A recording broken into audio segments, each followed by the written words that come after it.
Let's talk about something that's becoming increasingly important for enterprise companies worldwide, cyber risk management. Traditionally, cyber risk has been managed manually in silos, separate from the business's core operations. The future is about getting real-time risk insights benchmarked against your industry peers through automation. And CyberSaint's CyberStrong platform is leading the charge. CyberStrong is not just another point solution. It's a revolutionary platform. It's a quantified top-down risk approach where your unique cyber risks inform C-suite decision-making to identify your top 5 cyber risks and the controls to mitigate them. Sign up for your free cyber risk analysis by visiting securityweekly.com/cybersaint.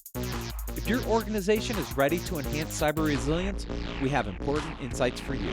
The Level Blue Futures Report 2024 sheds light on how rapid computing changes affect IT visibility. Our research reveals that while IT leaders see positive outcomes, 85% acknowledge increased risk. In this report, we identify the barriers to cyber resilience, the challenges impacting cybersecurity, and the business context that reveal operational issues. You'll also discover what's on the horizon and 5 essential steps for prioritizing cyber resilience. Get your complimentary copy of this crucial research today by visiting securityweekly.com/level blue. Cybersecurity, simplified. Do your end users always, and I mean always without exception, work on company-owned devices and IT-approved apps? I didn't think so. So my next question is, how do you keep your company's data safe when it's sitting on all those unmanaged apps and devices? 1Password has an answer to this question: Extended Access Management. 1Password Extended Access Management helps you secure every sign-in for every app on every device because it solves the problems traditional IAM and MDM can't touch. Check it out at securityweekly.com/1Password. That's the number 1 password. Welcome back to Business Security Weekly. I am your host, Matt Alderman, joined by Jason Albuquerque, Ben Carr. All right, gentlemen, articles of the week. We have not done this as the 3 of us for a while. So my first article is it's an interesting one. Why companies should consolidate technology roles. Now, Ben, Jason, I don't know if you've seen this trend yet. I hadn't really thought about this kind of consolidation. I still see CIOs and CTOs and CISOs. This article talks about actually creating these super tech leaders and consolidating these C-level roles down into one. Yeah, I've been a part of that. Like, I've actually seen it firsthand, right? So when I was at Cradlepoint, they consolidated CISO and CIO, and I had CIO responsibilities as well as kind of privacy too, right? We had legal representation from a privacy side, but from the tech side, I had privacy. I think what we're seeing is kind of the change in the market as a reflection of the change in responsibilities in a way. And what I mean by that is, as digital transformation happened, what happened to the CIO role? Like, a lot of that stuff got taken out and either ended up in the CPO or the CTO, right? And then a lot of the stuff that's still being handled under the CIO, it's core infrastructure, back end stuff. And so the question is, when you look at the roles, can the CISO do that as well? And I see it kind of happening that way. I don't really see it happening as, the CISO has traditionally reported the CIO. So that doesn't, if that's the change, it's not new. But a CISO now taking over that, the CIO responsibilities for that core infra and core tech, it makes a lot of sense because we're technology managers anyway, right? Like we deploy and run technology. And so doing that differently makes sense, as well as with a security first mindset now, right? Mm-hmm. So I think that holistically makes sense. I think on the CTO, CPO side, sometimes that's a little bit different. And I think it really goes back to what's the size of the organization. And the challenge always of CISOs have asked, how do I get a seat at the table? Well, part of the problem is the table only has 10 chairs, right? And so you're in the chair, but you're kind of on the back side of the room and you're not really sitting at the big table. And now it's like, well, we don't really want to put another chair at the table and have to expand the table. But what if we just change the chair alignment? Right. And so that does make sense to me. Right. Yeah, I'm in the same boat. Right. I went from being a CISO to CIO and CISO. Right. And I'm going to be completely candid. This is all self-inflicted because we went through a period of time where C-level executives were like, we don't have enough information from the technology side because it's so complex. So now we have CDOs, chief digital officers, and hey, by the way, chief data officers. We have CTOs, chief technology officers, and chief transformation officers. We have CIOs, chief information officers, chief innovation officers. This is self-inflicted, right? We made it too complex. Now we're seeing the C-level executives and the C-suite and the board saying, you want to know what? Too many bodies, too many people, too many people Jason, accountable. We can't get anything done. When a smart guy once told me, right, like if your team size is too large that you can't feed everybody with 2 pizzas, then you've got too many people, right? And it's hard to manage. And so think about it from a CEO perspective. Like I do get it. Like one of the common pushbacks I always hear about when I either myself or colleagues have had this conversation about, we want to be report of the CEO. It's like, I just don't have time. Like I can't do it. I don't have enough bandwidth to really give you the right level of interaction that you would need if you're a direct report. And so then you move that down. Then there's a question about what the alignment is. Is it right? But ultimately, at the end of the day, people, to our last segment, like you can only do 7 things, right? Maybe 9, maybe 5. And so if you got 14 direct reports, 16 direct reports, how does that work? And so I kind of agree with you, Jason. It's the proliferation of the C title. Like if you're going to have a C title, you need to be the C guy. If you're not going to be the C guy, then just call it the data officer, and the data officer reports to the CIO, right? We talked about this C sprawl in large organizations. I've seen it in mid-market organizations where they have a CIO, a CTO, a CDO, a chief risk officer, a CISO. They have, you name it, they have it, right? And it's Jason, you're going to see manageable. You're going to see the CJT, the chief janitorial technician, right? Like right. Everybody's got to have a C title, and like it taps out at a certain point, right? With the role comes the responsibility and the accountability, and if you can't have that, like it doesn't make sense. But it sounds like you are too. I'm for a different alignment and having the right guy in place. 100% agreed.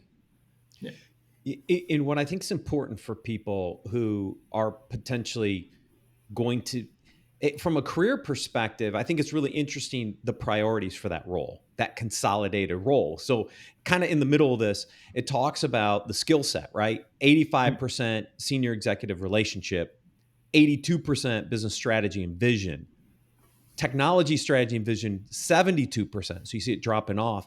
And then technology function, 38%, technology execution skills, 35%. So if you're a highly technical C executive, you're going to have to work on your business skills and your relationship skills, because those are the skill sets being looked at more importantly as part of this consolidated technology leadership role. And I think we see that, right? We've talked about this. You have to learn the business. You have to understand the business if you're going to continue to be in these C-suite roles. This research and this kind of article just kind of doubles down on the importance of the business-oriented skill sets. And it's so much more important as we're looking at these roles being consolidated, because now you need to be strategic from multiple domains, right? Not just security, not just IT, right? It's got to be digital transformation and all these other avenues. You have to start getting that skill set and be able to speak the language of the business from all of those different domains. So that's why the right person is critical. You're managing technology, right? I mean, your job at that point becomes like the interpreter. CDO said this, I'm interpreting it this way to the CEO and the board, right? CISO said this, I'm interpreting it to the board and the CEO, right? So you can get the right things prioritized and tasked and give guidance to those technical managers. Yep. This leads into the second article, Shifting the Blame, How CISO Empowerment Can Create a Security-Focused Organization. Again, it starts at the top, right? CEOs, hello. You guys have to be driving the from the top down. Like, you have to make sure that security is an important risk that you want to manage. Before you start assigning roles and responsibilities, whether it's a CISO, whether it's some other super tech leadership role, it doesn't matter. It should be started from the top. Yeah, 100%. 100%. I mean, at the end of it, though, we have a responsibility as well in that seat, right? And it goes through all of the avenues. The CEO has to trust us to be able to do that.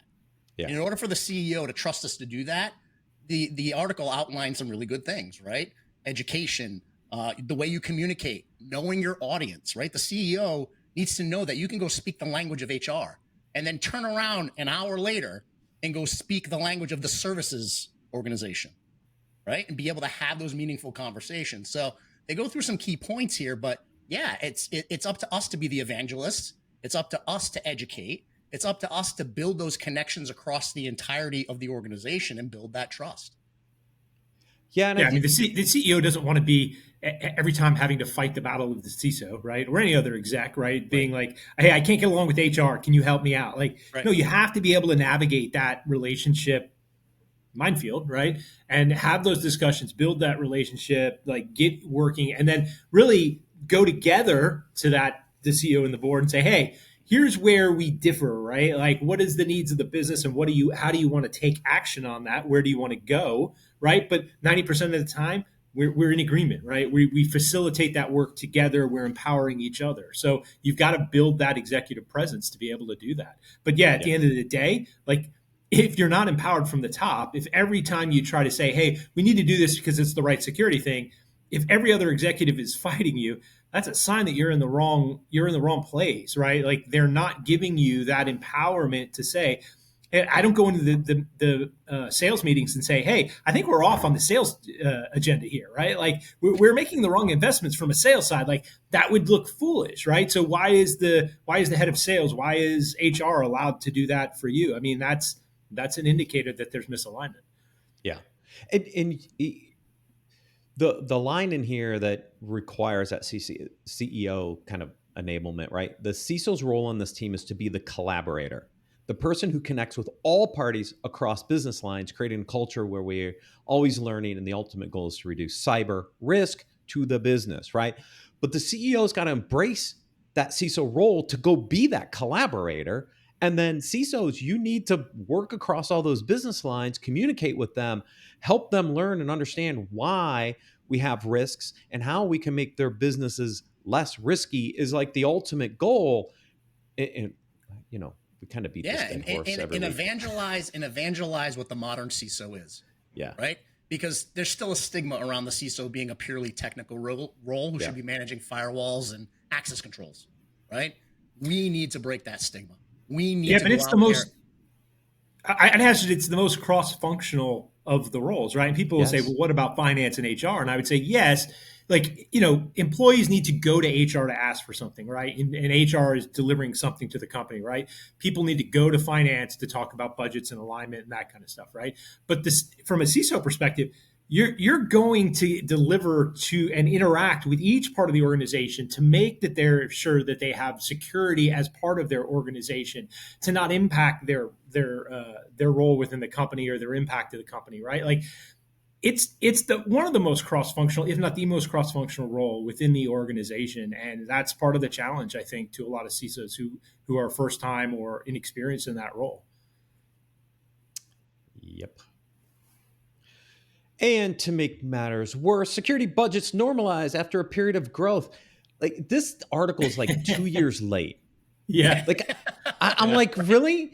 Like, anybody who's been in the space. COVID? Yeah, no, but look, we had growth during COVID, right? You look at we did, but towards the end of it, there was a drop off, right? Like, in the initial side of it, yes, there was a response to COVID, but at the end of it, it was just, hey, we're spending way too much, we're cutting back. Yeah, and so here we are heading into Q4 2024, and now this report comes out and says, yeah, like, it's the end of an era. Like, it's been an end of an era for like almost 2 years, guys. Absolutely. We've been going 100%. Between, it's funny, between this article and the next one, I made one line, and my note was, "It's the economy, stupid." Right? That's the line. Remember that line from back in the day? It's the economy, stupid. Well, this is what's happening. We made a pendulum shift. Everybody's waiting, to see when it's going to change. Yeah, people are waiting on an interest rate change. They're waiting on elections. Like, this is kind of the doldrums, right? You're in the middle of the ocean right now, and there's no wind. Like, where are we going? Exactly. No wind. But I'm like, anybody who's been in this space has felt this pain for almost 2 years now. Like, it was right at the end of 22, Ben, to your point, right? I remember Q4 22, we went into a very kind of depressed budget cycle. Like all the budgets got tight, all the decisions And got more hiring went scrutinized, way down. and we have Hiring not just come out of it. Yeah. Yeah. Yeah. Yep. And then that to the leads point you're seeing thousands upon thousands of people being let go, right? I mean, yeah, you know, some of these organizations who were you know, hiring in waves of people, all of a sudden now, see you later, right? yeah. There's still a big gap though, right? I mean, like there's yeah. tons of hiring going on in cyber. That's what I hear from everybody, except I don't. Yeah. Except for there's not. So that leads into our next article, right? Yeah. The cyber workforce flatlines at 5.5 million jobs. So ISC Squared comes out with their annual report. The global cybersecurity workforce grew just 0.1% year over year to an estimated 5.5 million people. We basically stalled. Now, we said we had a shortage, 1.5 million to 2 million. Do we have a shortage? Like, where's the shortage? Like, nobody's hiring. We've completely flatlined. And at the end of it, even if folks had job descriptions out there to hire, they're sitting on them. Yep. They're not hiring those roles. They're waiting it out. We've all seen those comments about ghost jobs, that right? I just put there, right? People are posting jobs saying that they have roles when they really don't. They're just trying to do it to build on the public perception that there's still growth and things going on. Yeah, new cybersecurity job postings in the U.S. declined 5.4% year over year as of May. Yeah, I mean we're down ticking in this space. And Ben, look, you're in the middle of it right now, I think, right? I mean, you see this personally because this, you know, as you're out looking around, like things have just shut down. Yeah, it's just, you know, I'm doing. I'm luckily I'm in this role with Halcyon now, and that's great. But like I talked to a ton of people that are out there still looking. I talked to you know, other CISOs that know I was looking around for a while, and it's been a really crazy market over, I'd say, the last 2 years almost. Right? It's just there's so many people. It's weird to see CISOs posting on LinkedIn saying, "Hey, I'm out of a role and I'm looking for a job." Right? It's not entry level people anymore. Yeah, I mean, if it's any consolation to folks out there, and I know it sucks, it's horrible, but it's across the board. Across the board, I'm seeing people who are program managers, project managers, outside of technology, spending 1.5 years looking for a job, and they still haven't gotten it. They still haven't gotten a role somewhere. So good people too. I mean, these aren't, you know, this isn't people that don't have the talent or experience, right? No, these are folks who are uber professional, highly skilled. I would recommend in a heartbeat, and they're still struggling. It's the economy, stupid. I'm going to keep saying it. No, and we had this conversation with Alan Alford a few weeks back, right? You're seeing a lot of CISOs that when they're out of their role, they're going into these vCISO opportunities because there's a lot of people not hiring full-time CISOs. They're hiring, you know, virtual CISOs. And so the CISOs are now going into these kind of different consulting firms and being vCISOs. I've seen a ton of my friends go into kind of the virtual CISO role. 100%. Absolutely. I see it every day. Yeah. Interesting. Forget AI, core digital skills still rule hiring priorities. This article is a little near and dear to my heart because you know we've seen this growth in AI, but you know, so all of a sudden everybody thinks your AI engineers are worth bajillions of dollars, but we're not seeing that yet out there in the skill set requirements. Like, okay, guys, like I'm not quite sure there's alignment yet on some of this AI hiring. You know what? At the end of it, yes, there's been a ton of buzz around AI. We're in this, you know, industrial revolution 4.0, whatever we want to call it. But at the end of it, businesses still need people with basic computer skills, basic customer service skills, basic communication skills, because every job, I hate to, you know, break the news to people, every job isn't a technical role. Right? Yeah. But they need to know how to use the tools in order for the company to be able to move forward, right? So having operations managers who know the technologies, having finance folks who know the technologies, who can actually operate. You know, we have in high school basic financial education. where we're getting kids ready to learn how to manage a checking account and a savings account and some basic investment. At the end of it, I think we need to be doing the same thing from a digital acumen perspective, right? We're not succeeding there. Yeah. Kids should graduate high school being able to use the tools of the day to work in a business. Yeah, it's interesting when you see the data. Communication skills, customer service, and computer skills are the top 3. That's it. Right? We're teaching them financial skills, great, but how well are we teaching them communication skills, how to serve, right, Jason? I mean, you talk about this a lot as a servant leader, right? Again, that's those skill sets. And then, so people, AI is at 0.2% of all positions. Like, it's minuscule compared to the other 3 skill sets we just talked about, right? So it might be great that you're going to get your degree in artificial intelligence, but you better, along the way, polish communication skills. I think there's actually a downtrend in the communication side, and that's probably the most important skill of all, right? Like, we've got to, I don't care if you're remote, you still got to learn how to communicate with people, right? But people don't know how to pick up a phone. They don't know how to text, right? Like, it's very, very strange, the lack of skills that people coming out of college, new into the workforce, that they have to be able to effectively work in a team and communicate effectively and not get upset. That is a great lead into the last article, Ben. See how I did that? Tips to improve your communication, folks. Super important. You should read this article. It's actually not very long. It's actually pretty short because it covers a lot of the things we talk about. But I love this kind of this first one. Be clear and concise. Clear and concise. Clear and concise.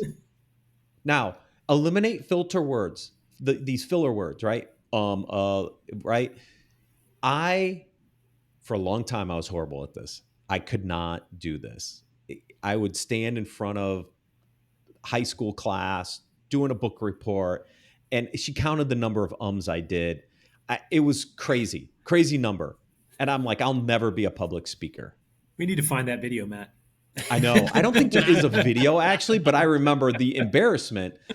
Oh, that's right. They didn't have cameras. No, the phones not back then. Yeah. This is 1988. We're of the same period, folks. man. We're of the same time. This is 88, 87, 88 people. Okay. 87, 88. We were walking around with mini computers in our pocket to record everything. But I think be clear and concise is so important. Take the pause. Let it sink in. We don't need to ramble for 30 minutes straight. Take a breath. Yeah. Keep it short. Yep. I mean, you know me, I try to prioritize things when I see them in lists, right? Right. And at its core, and this is something that I consider a workplace epidemic that I think needs to be solved before any of the other 2 work. Active listening. How many meetings do you walk into where people are on their phones, on their laptops, sending out Teams messages or Slack messages when we're in the middle of a meeting trying to get some business done, right? Communicate with each other. And you know, you hear the excuse of, I'm a good multitasker. Well, you want to know what? Not the place, not the time to be multitasking. Active listening is core to everything because that is your nonverbal communication. And it's the only way that you're going to be able to respond with communication effectively. Active listening is core, has to be core. We need to get out of our cell phones, get off of our Teams messages. We need to be actively listening in every meeting. We must. Every conversation. It is something that erodes trust out of the gate when you're sitting across from someone who's busy, too busy to be paying attention. So I actually that's almost its own bullet point. Like, be present, right? Like, be present for the activity. Like, this multitasking thing. Like, you're sitting in a meeting. If you're multitasking, get out of the meeting. Like, go do something else. Exactly. So what we've done to kind of mitigate some of that and to improve this is, if you're with clients, you're on camera. On camera. The tendency is you're off camera, you're multitasking, you're doing other stuff, you're not engaged in the conversation, right? To your point, Jason, get on camera, be active, listen to the conversation, get off the side stuff. It's so easy if you're not on camera to actually do all those other distracting things, which means you're not active listening to the conversation. I think it's critical, especially in today's environment where we're doing a lot of stuff remotely on these meeting platforms. Get on your camera. 100%. And people being comfortable with multitasking has also allowed them to multitask while they're still on camera. And my response in those conversations when I see someone who's not actively listening is everything okay? That's it. Simple question. Is everything okay? Oh, no, I was just doing, okay, well, if you want to get to that, we can meet later. Because you're showing me that this meeting, this conversation isn't important enough to concentrate and focus on the dialogue. So it's twofold. Yes, get on camera so you can see the body language. Secondly, if you notice someone who's not paying attention to multitasking, is everything okay? Yeah, and I think this is going to be a longer term, like this isn't just a security issue, right? This is a longer term societal problem, that I think started a little bit before COVID, but like COVID really exacerbated it, right? And the all remote thing, and people can do things on camera. Okay, so I can do this while I'm here and pay attention. They're not talking at me. They won't notice because it's a small window on the screen. We're going to need how to figure this out, because otherwise, societally, it's going to be a big problem in 10 years. Oh, 100%. And that's why I harp on it every week on the show, guys. You're right. It's not a security thing. It's a leadership thing. It's a better people thing.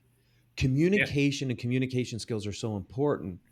It's the uniqueness of this show that we get to talk about this stuff. But I agree with you, Ben. Like as an society, we have lost the ability to effectively communicate with each other.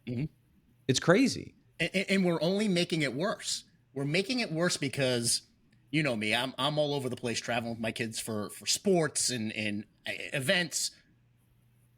Cell phones and tablets have become a babysitter. Yeah. And all that does is have children focused in on the technology and not externally. Yeah. Right. And it's not just kids, Jason. It's the parents too, right? Like you're at so if you're gonna focus, you have 3 tasks that you've got to do, right? And they're each an hour long. And so if you're doing the first task and you're spending 33% of time on the second task and 33% of the time on the third task, and then you go to the second one and you do the same thing, like, geez, just spend 99% of the time in the tasks you're engaged in, and I'm guaranteeing you, it probably won't take the hour. You'll get it done a lot better with a lot better output and performance. And at the end of the day, you'll be happier. Like, take the time to be present with your kids. Take the time to be present with your spouse or your significant other. Take the time to be present at work, right? Like, your whole life will improve if you're present. Now, like, we know in today's world that's not 100% possible, but like, I tell my guys, like, look, if it's after hours, I don't necessarily expect you to be working 24/7. Like, turn off your damn phone, spend time with your kids. You're going to be a better employee for me when you are there. If you're not focused on that while you're at Disney, you're answering texts. Exactly. Right. 100%. But like I had mentioned, the active listening piece is an epidemic. It truly is. Okay. And we need to be teaching our kids to be able to communicate, because right now they're communicating like this. Yup. Nope. Yup. Nope. You ordered that new iPhone 16, by the way, Jason, right? Nope.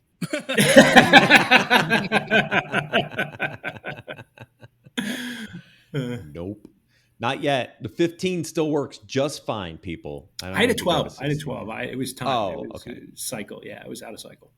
Yeah, I mean, Ben, it just took you a little longer to catch up with the rest of us. It's all right. Gentlemen, always a pleasure. Thank you for joining me today. Thank you, everyone, for watching and listening. We'll see you next week on Business Security Weekly.